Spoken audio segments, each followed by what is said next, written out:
Ndugu wanahabari, Jeshi la Polisi mkoa wa Ruvuma tunaendelea vyema na majukumu ya kusimamia sheria za nchi katika kuhakikisha usalama wa raia na mali zao.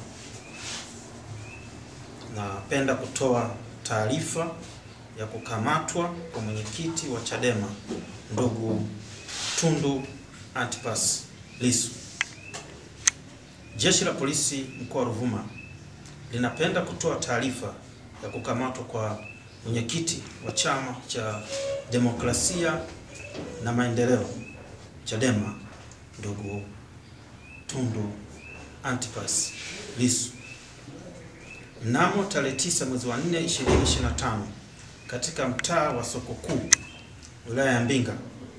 Jeshi la Polisi lilimkamata mwenyekiti huyo wa Chadema kufuatia tuhuma zilizokuwa zinapelelezwa za kufanya uchochezi wa kutofanyika kwa uchaguzi mkuu wa 2025.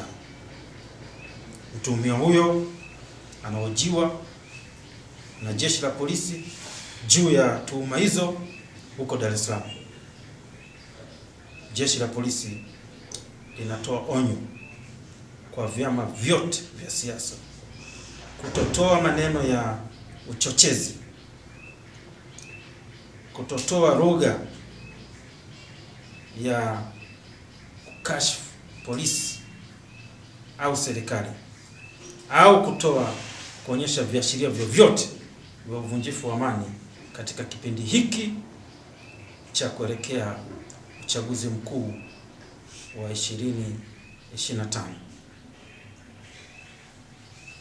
Na kwa yeyote ambaye atabainika kufanya vitendo hivyo,